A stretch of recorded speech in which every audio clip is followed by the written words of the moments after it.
Hello दोस्तों, आप देख रहे हैं सीनू स्टोरी और वो भी तरुण के साथ। और मैं तरुण, और आज मैं आपको एक ऐसी भूतिया स्टोरी के बारे में बताने जा रहा हूँ जो कि कबाड़ी वाले के साथ गुजरा हुआ है। और यह बहुत ही भयानक स्टोरी है जिसे सुन आपके होश उड़ जाएंगे, आपके रोंगटे खड़े हो जाएंगे। तो चलिए ले चलते हैं उस कहानी की ओर। तो दोस्तों, यह कहानी एक ऐसे कबाड़ी वाले के बारे में है जो गांव-गांव घूमकर कबाड़ी का सामान लिया करता था। और एक दिन उसके साथ ऐसा हादसा होता है जिसके बारे में आज मैं आपको इस कहानी में बताने जा रहा हूँ। तो उसका नाम हरिया है और उम्र होगी यही कुछ 28 से 30 साल। बात भी लगभग आज से 35 से 40 साल पुरानी है। हरिया कबाड़ी का काम करता था और उसके परिवार में वो और उसकी बीवी लता और उसके 2 बच्चे थे। दुकान तो उसकी झोला ही था, मतलब दुकान नहीं थी उसकी, केवल एक साइकिल थी जिस पर वह कबाड़ी का सामान लादे रहता था। वो तो केवल इस गांव से उस गांव जाकर पुराना सामान खरीदता था और उस सामान को शहर में जाकर बेच देता था, जिससे उसे कुछ पैसे मिल जाते थे और उसकी आजीविका चलती थी। वो समय ऐसा था कि जब न तो बिजली की थी और न ही उस सड़क की व्यवस्था थी और न ही पक्के रास्ते थे। इंसानों के द्वारा बनाई गई पगडंडियों से ही लोग आया जाया करते थे। हरिया भी उसी रास्तों का इस्तेमाल करता था। एक जगह से दूसरी जगह जाने में ऐसे ही एक दिन की बात है, जब सुबह सुबह ही हरिया दूसरे गांव में भंगार का सामान लेने के लिए निकल गया। आज उसका दिन अच्छा था और उसको बहुत सारा कबाड़ी का सामान मिला था। तो उसने सोचा कि चलो 1-2 गांव और घूम आए तो थोड़ा और सामान मिल जाएगा। यही सब सोच के वो दूसरे गांव भी चला गया। उसको वहां भी खूब सारा कबाड़े का सामान मिला और ऐसे करते करते उसे शाम हो गई। अब वो सोचने लगा कि अरे, आज तो समय बहुत ही निकल गया और पता ही नहीं चला। मुझे घर पहुंचने में पक्का देर रात होने वाली है। अगर आज मैं यहाँ रुक जाता हूँ तो घर पर सब मेरी चिंता करेंगे, इसीलिए मुझे जल्दी से जल्दी निकल जाना चाहिए। यही सब सोचकर वो अपने घर की ओर निकल गया। वैसे वो अपने गांव से काफ़ी दूर आ गया था और तकरीबन 3 से 4 घंटे उसके लगने वाले थे अपने गांव तक पहुंचने में। हे भगवान, आज काम के चक्कर में बहुत लेट हो गया हूँ। घर पर लता और बच्चे मेरी राह देख रहे होंगे। मुझे जल्द से जल्द घर पहुंचना चाहिए। उसके घर का रास्ता वैसे तो बहुत लंबा था, पर अगर वो जंगल के रास्ते से जाए तो वह जल्दी पहुंच जाएगा। यही सब सोचकर वो जंगल वाले रास्ते की ओर चला गया।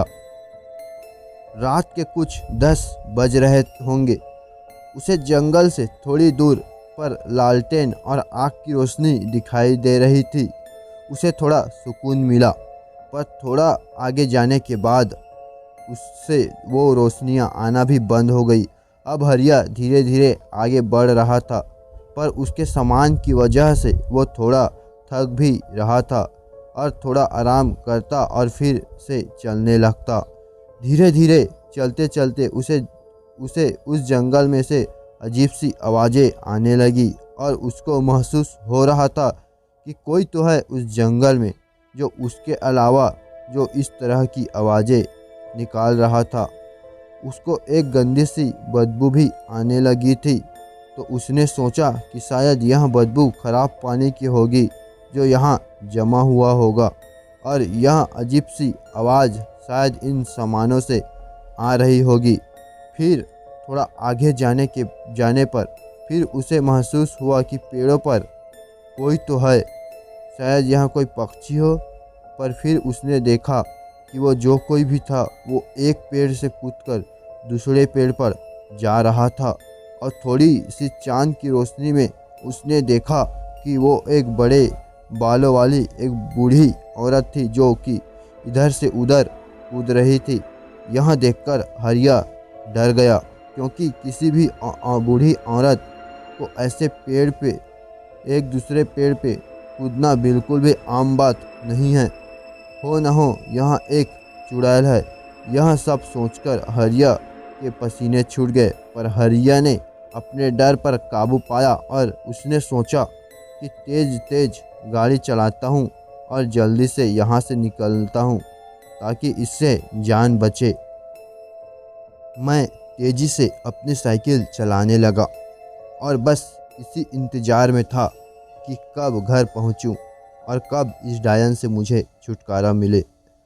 अब मुझे वो डायन दिखाई नहीं दे रही थी और न किसी पेड़ के हिलने की आवाज़ आ रही थी। मुझे लगा कि शायद वो सब मेरा भ्रम होगा और मैं काफ़ी थक गया हूँ, तो मुझे ऐसा खाली एहसास हुआ होगा। अब मुझे थोड़ा आराम हुआ, पर मैंने एक बात पर गौर किया कि मेरी साइकिल पर जो पीछे भार लादा था वो काफ़ी भारी हो गया था। अजीब बात थी कि ऐसा कैसे हो सकता है। मतलब शायद मैं थक गया हूँ तो मुझे ऐसा लग रहा होगा। तो मैंने थोड़ा रुक गया और मैंने आराम करने का सोचा। मैं आराम ही कर रहा था कि तभी मैंने अपने पीछे किसी की सांसों की आवाज़ सुनी। ऐसा लग रहा था कि जैसे वहाँ मेरे अलावा कोई और भी। मुझे फिर से पसीने आने लगे और मैंने पीछे मुड़कर देखा, पर वहाँ कोई भी नहीं था। मैं काफ़ी थक गया था। मुझे टॉयलेट करके निकलना चाहिए। मुझे पेशाब आ रही थी और मैं पेशाब करने के लिए पास की ही झाड़ी तक गया। और जब मैंने अपना काम ख़त्म किया तो जब मैं अपनी साइकिल तक जाने लगा तो मैंने देखा कि एक बूढ़ी औरत सफ़ेद बालों वाली वही चुड़ैल थी जो कुछ देर पहले पेड़ों पर कूद रही थी। उसे देखकर मेरी जीभ गले में ही अटक गई। वो चुड़ैल काफ़ी भयानक थी और उसका चेहरा बहुत ही बदसूरत और काला था। उसकी एक लंबी नाक थी और उसने काले रंग की शॉल ओढ़ रखी थी। वो मेरी ओर देखकर हंस रही थी और अपनी जीभ मेरी तरफ करके मुझे अपने पास बुला रही थी। यह देखकर मैं समझ गया कि यह एक मांस नोचनी चुड़ैल है और आज ये मेरा भक्षण करेगी। उसने उसके हाथ में एक बड़े से गंडासे को देखा। वो चुड़ैल उस गंडासे को हवा में हिलाती हुई उसके पास आने लगी। बस अब जितनी जान हो सके उसे मुझे भागना होगा, वरना ये चुड़ैल मुझे जिंदा खा जाएगी। यह सोचकर मैं तेज़ी से भागने लगा और भागा और वो भी चुड़ैल मेरे पीछे तेज़ी से भागने लगी। वो चुड़ैल इसके पीछे भागते वक्त बड़ी भयानक और विकराल रूप ले चुकी थी। पर हरिया ज़ोर ज़ोर से हनुमान जी का नाम लेते हुए भाग रहा था और बस गांव तक ही आ गया था। तभी चुड़ैल ने एक ज़ोर से चीख निकाली और कहा, रुक, मुझे भूख लगी है। और फिर वो चुड़ैल हवा में ही गायब हो गई। हरिया फिर भागता रहा और गांव के मंदिर में जाकर बेहोश हो गया। फिर अगले दिन जब उसको होश आया तो सभी ने उससे पूछा कि क्या हुआ हरिया, तेरी ऐसी हालत कैसे हुई और तू यहाँ कैसे सो रहा है? देख, पूरी रात तेरी बीवी, तेरे बच्चे कितने चिंता में हैं। चल अब बता, तेरे साथ क्या हुआ था? फिर हरिया ने उन्हें पूरी बात बताई तो वे सब उसको बोले, अरे तेरा दिमाग ख़राब था क्या, जो उस मांस नोचनी के जंगल से गुजर आया?